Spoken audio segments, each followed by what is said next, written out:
जियो के आने के बाद दोस्तों जहां पर बाकी टेलीकॉम कंपनीज ने अपने घुटने टेक दिए, वहीं पर दोस्तों एकमात्र एयरटेल ही था जिसने दोस्तों कभी हार नहीं मानी। ये वो समय था दोस्तों जहां पर बीएसएनएल को ना तो सरकार की सपोर्ट काम आई और ना ही दोस्तों यूके की one of the largest company होने के बावजूद भी वोडाफोन सर्वाइव कर सका। ऐसे में दोस्तों सबको ऐसा लगा कि जियो के सामने एयरटेल भी अब नहीं टिकने वाला। लेकिन दोस्तों जब किसी कंपनी का फाउंडर सुनील मित्तल जैसा इंसान हो तो वो कंपनी दोस्तों भला डूब कैसे सकती है। साइकिल के पार्ट्स बेचने से लेकर दोस्तों जनरेटर सेल करने तक और दोस्तों यहाँ तक कि टेलीकॉम असेंबल करने तक उन्होंने अपने संघर्षों को पार करके दोस्तों जो मुकाम हासिल किया वो दोस्तों किसी इंस्पिरेशनल स्टोरी से कम नहीं है। तो चलिए दोस्तों आज हम जानते हैं इस वीडियो में सुनील मित्तल जी की इंस्पिरेशनल स्टोरी को। तो दोस्तों वीडियो को शुरुआत करने से पहले इस वीडियो को लाइक कर दीजिए और हमारे चैनल को सब्सक्राइब कर दीजिए ताकि ऐसी इन्फॉर्मेटिव वीडियो दोस्तों हम आप तक लाते रहें। So let's begin. तो दोस्तों इस कहानी की शुरुआत होती है 1957 में, जब दोस्तों कांग्रेस के जाने माने नेता और सांसद सतपाल मित्तल के यहाँ एक बेटे का जन्म होता है दोस्तों, जिसका नाम रखा जाता है दोस्तों सुनील भारतीय मित्तल। अब दोस्तों फैमिली बैकग्राउंड को जानने से लेकर आपको लग रहा होगा कि उनकी लाइफ यानी कि सुनील मित्तल की लाइफ कितनी आसान रही होगी, लेकिन दोस्तों जरूर रुकिए यहाँ पर, क्योंकि उन्हें अपने लाइफ में हर स्टेज में ऐसे ऐसे मुश्किलों का सामना करना पड़ा जिनको दोस्तों शायद ही कोई और इंसान झेल सका होगा। असल में दोस्तों सुनील मित्तल जी ने अपने लिए एक अलग ही सपना देखा था।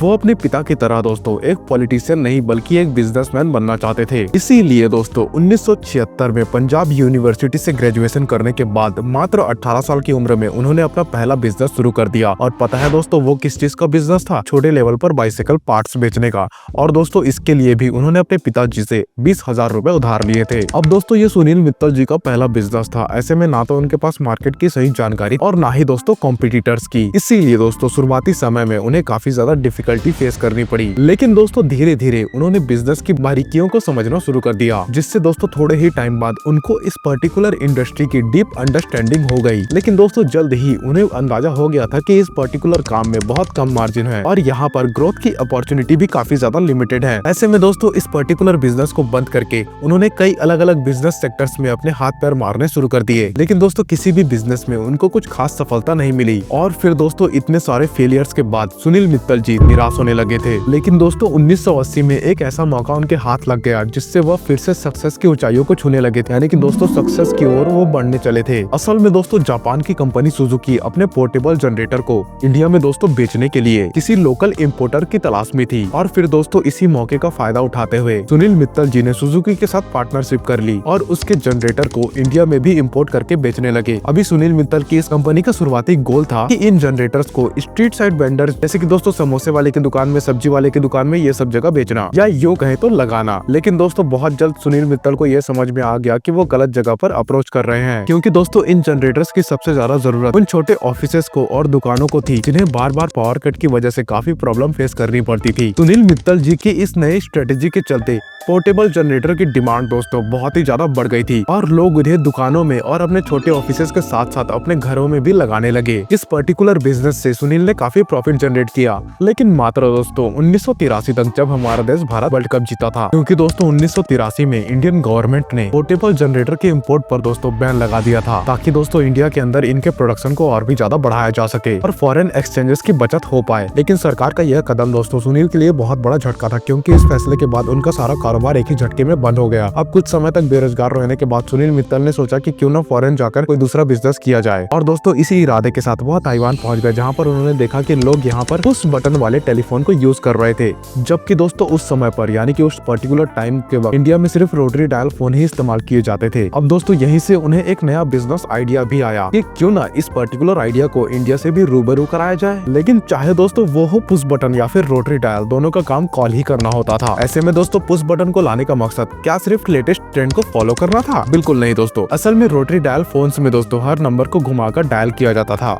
जो कि दोस्तों बहुत ज्यादा टाइम कंज्यूमिंग था। साथ ही दोस्तों बार बार घुमाने की वजह से वह अक्सर खराब हो जाया करता था, जबकि पुश बटन वाले फोन्स में फैसिलिटीज दोस्तों फास्ट और इजी हुआ करती थी। साथ ही दोस्तों इसमें स्पीड डायल और डायल शॉर्टकट जैसे नए नए फीचर्स भी अवेलेबल थे, जो कि दोस्तों कॉलिंग को और भी ज्यादा कन्वीनियंट बना देते थे। इसी मकसद के अनुसार दोस्तों 1984 में सुनील मित्तल ने ताइवान की कंपनी किंटल से दोस्तों पुश बटन फोन्स को इंपोर्ट करने का फैसला लिया और दोस्तों उन्हें इंडिया में लाकर असेंबल करना शुरू कर दिया। और दोस्तों जब इसकी डिमांड कुछ टाइम बाद खूब ज्यादा बढ़ गई तो उन्होंने सोचा कि क्यों ना हम खुद इसकी मैन्युफैक्चरिंग करें। लेकिन दोस्तों उन्हें पता था कि यह काम वह अकेले नहीं कर सकते, इसीलिए उन्होंने भारतीय टेलीकॉम लिमिटेड यानी कि बीटीएल नामक एक कंपनी बनाई। बनाई और जर्मनी की कंपनी सीमेंस के साथ टाई अप करके इंडिया में ही इलेक्ट्रॉनिक पुश बटन वाले फोन्स को मैन्युफैक्चर करना शुरू कर दिया। 1990 तक सुनील मित्तल का अपने बिजनेस को डाइवर्सिफाई करते हुए फैक्स मशीन्स, कॉर्डलेस फोन्स और यहाँ तक कि दूसरे टेलीकॉम इक्विपमेंट भी दोस्तों मैन्युफैक्चर करने लगे, जिसका ब्रांड नेम दोस्तों आप में से काफी सारे लोगों ने सुना ही होगा और वो है दोस्तों बीटल। जी हाँ दोस्तों, ये वही बीटल हैं जिनके लैंडलाइन फोन्स 90s के दौर में खूब पॉपुलर हुआ करते थे। खैर दोस्तों, इसके बाद आता है 1992, जो कि दोस्तों सुनील मित्तल के लिए एक बहुत बड़ा टर्निंग पॉइंट साबित हुआ। एक्चुअली दोस्तों उस वक्त सुनील मित्तल एक फैमिली वेकेशन पर थे और तभी दोस्तों उनको पता चलता है कि भारत सरकार प्राइवेट प्लेयर्स को भी मोबाइल टेलीफोन बिजनेस में इन्वाइट कर रही है। यह सब सुनने के बाद दोस्तों सुनील मित्तल ने यह ठान लिया कि उन्हें यह लाइसेंस हर कीमत पे चाहिए। इसीलिए दोस्तों वो फॉरेन वेकेशन से वापस आ गए और मोबाइल नेटवर्क लाइसेंस अप्लाई करने की तैयारी में जुट गए। लेकिन दोस्तों यहीं पर एक ट्विस्ट मौजूद था।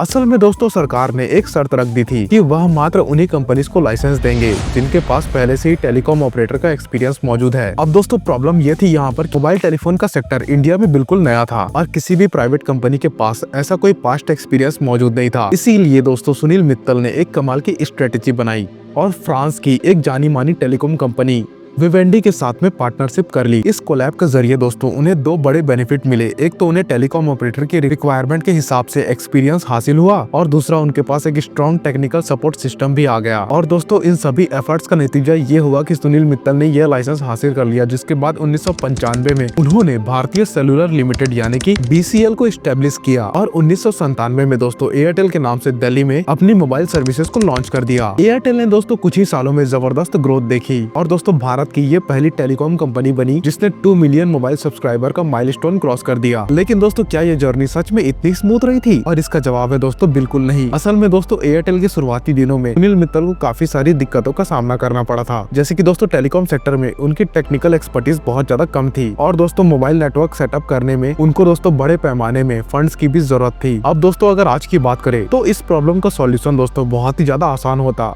या तो बैंक से लोन ले लो या फिर इन्वेस्टर से फंड उठा लो। लेकिन दोस्तों उस टाइम पर अगर देखा जाए तो मार्केट बिल्कुल नहीं थी, जिसकी वजह से दोस्तों बैंक और इन्वेस्टर इस पर्टिकुलर कंपनी में पैसे लगाने से हिचकिचा रहे थे। लेकिन फिर भी दोस्तों सुनील मित्तल ने कभी भी हार नहीं मानी और दोस्तों बार बार ट्राई करने के बाद आखिरकार इन्वेस्टर्स को कन्विंस कर लिया। साथ ही दोस्तों बैंक से भी फंडिंग जुटाने में कामयाब हो गए और अपने मोबाइल टावर लगाने की जैसे नेटवर्क इंफ्रास्ट्रक्चर, इस पर्टिकुलर चीज के लिए उन्होंने एरिक्सन और नोकिया जैसी बड़ी इंटरनेशनल कंपनीज के साथ टाई अप कर लिया। अब दोस्तों इन सभी पार्टनरशिप का फायदा ये हुआ कि सुनील मित्तल अपनी सर्विस की क्वालिटी को और इम्प्रूव कर सकते थे और बेटर ध्यान दे सकते थे। आगे चलकर दोस्तों अपने नेटवर्क का एक्सपांशन पूरे इंडिया में करने के लिए भारतीय इंटरप्राइजेस ने 1999 में जेटी होल्डिंग्स को एक्वायर कर लिया, जिससे दोस्तों आंध्र प्रदेश में वो अपनी पकड़ को बना पाए। और फिर दोस्तों सन 2000 में उन्होंने चेन्नई बेस्ड स्काईसेल कम्युनिकेशन को एक्वायर कर लिया, जिसकी वजह से दोस्तों अब कंपनी साउथ इंडिया में भी एंटर कर चुकी थी। और दोस्तों क्या आपको पता है कि सुनील मित्तल जी का मानना है कि एक रिस्पॉन्सिबल बिजनेस लीडर को सिर्फ फाइनेंशियल सक्सेस तक ही सीमित नहीं रहना चाहिए,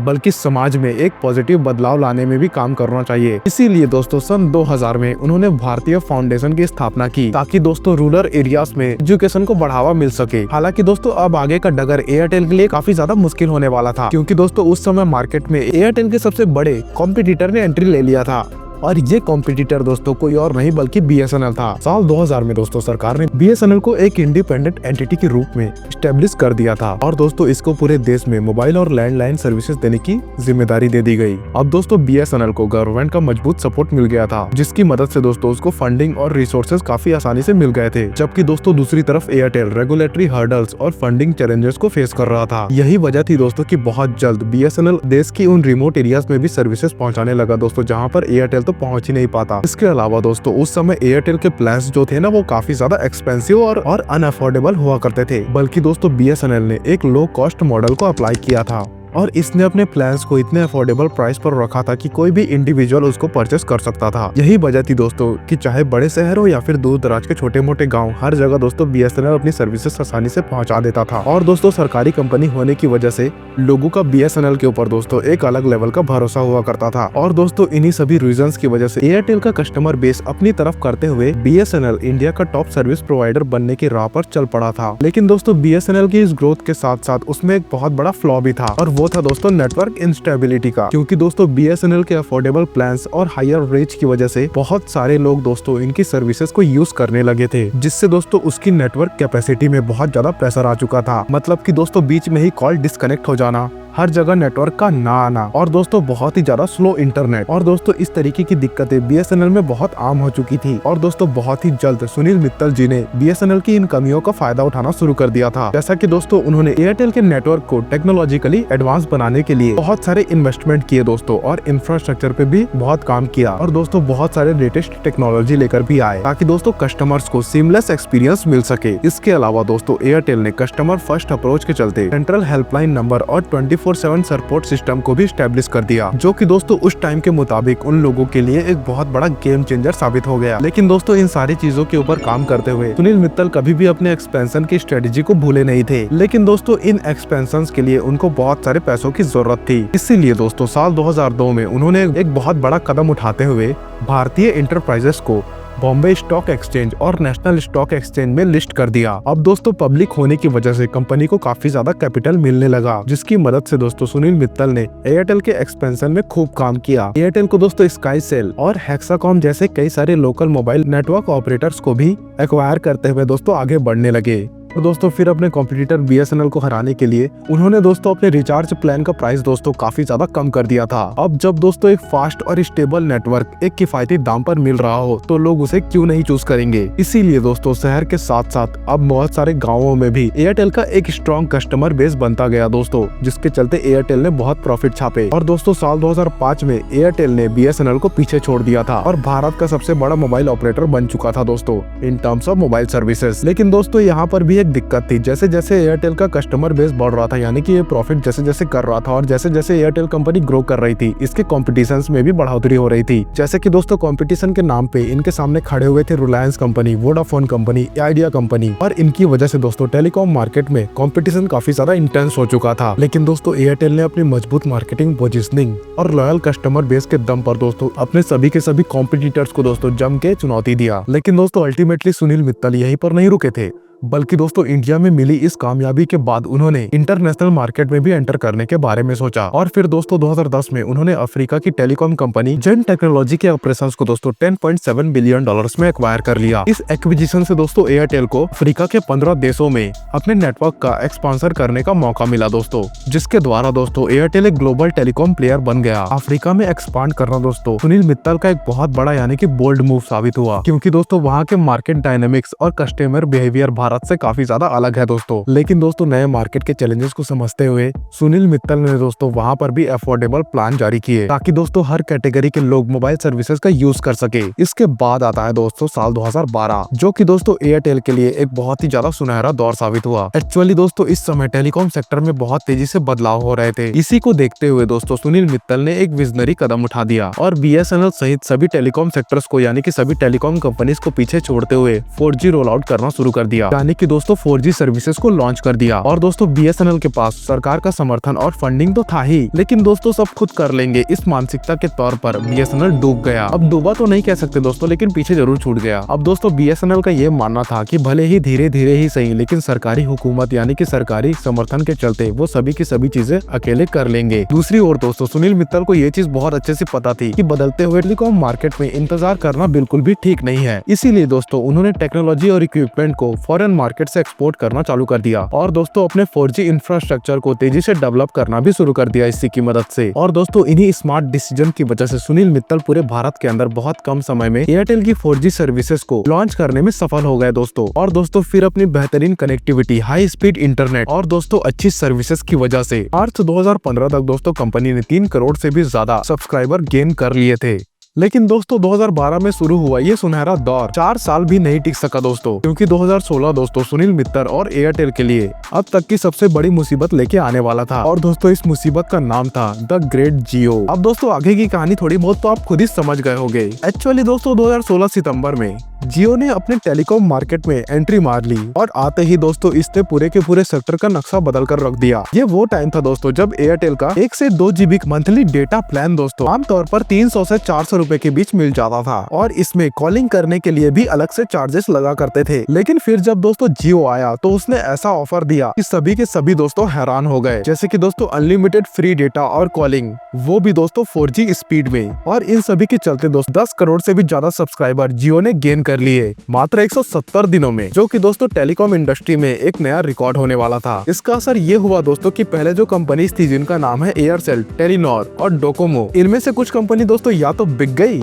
या फिर दोस्तों कुछ कंपनीज हमेशा के लिए बंद हो गई और एंड में दोस्तों ऐसी 4 ही कंपनीज बची जो कि जैसे तैसे करके सरवाइव कर रही हैं। इन कंपनीज में दोस्तों एक तो था BSNL, दूसरा है दोस्तों एयरटेल, तीसरा है दोस्तों आइडिया और चौथा है दोस्तों वोडाफोन। उसमें भी दोस्तों आगे चलकर वोडाफोन और आइडिया मर्ज हो गए और दोस्तों ये मर्जर हुआ था 2018 में। लेकिन दोस्तों इस मर्जर के बाद भी ये दोनों कंपनीज यानी कि VI इतना स्ट्रॉन्ग नहीं हो पाए और यहाँ तक तो दोस्तों जियो से मुकाबला करना तो दूर की बात है। यानी कि दोस्तों अब असली खेल मात्र जियो वर्सेस एयरटेल का रह गया था। अब हो सकता है कि जियो के लिए ये सिर्फ हार या जीत का खेल हो, लेकिन एयरटेल अपने सर्वाइवल की लड़ाई लड़ रहा था क्योंकि 2016 और 17 के फोर्थ क्वार्टर में एयरटेल का नेट प्रॉफिट 72% से ड्रॉप हो चुका था और कंपनी कर्जे में डूबती जा रही थी। अब बात यहाँ पर सिर्फ कर्जे की नहीं थी, लेकिन एयरटेल अपना मार्केट शेयर भी यानी कि मार्केट होल्डिंग कैपेसिटी भी खोता जा रहा था। लेकिन ऐसे हालातों में भी सुनील मित्तल जी ने काफी समझदारी से काम लिया और उन्होंने वीडियोकॉन, टाटा और टेलीनॉर जैसे कंपनीज के 4G स्पेक्ट्रम को एक्वायर करना शुरू कर दिया जो कि बंद होने के कगार पर थी। इन एक्विजिशन की वजह से इन्होंने बहुत कम समय में अपनी सर्विसेज को यानी कि 4G सर्विसेज को इंडिया के अंदर बहुत तेजी से एक्सपांड कर दिया और लगातार नेटवर्क की इम्प्रूवमेंट में भी काम करने लगे। इसके बाद आता है साल 2018 जब अपने 49 मिलियन से भी ज्यादा कस्टमर्स को खुद ही रिमूव करके दोस्तों सबको हैरानी में डाल दिया था। असल में ये लोग इनएक्टिव सब्सक्राइबर थे जिसे कंपनी ने अपने सब्सक्राइबर क्लीनअप इनिशिएटिव में या यूं कहें इस पर्टिकुलर कैंपेन के तहत हटा दिया था ताकि नेटवर्क पर लोड कम करके अपनी सर्विसेज की क्वालिटी को और भी ज्यादा इम्प्रूव कर सके और जो एक्टिव सब्सक्राइबर हैं उन्हें ज्यादा से ज्यादा वैल्यू मिल सके। और दोस्तों इसका रिजल्ट बहुत जल्द हमें देखने को भी मिल गया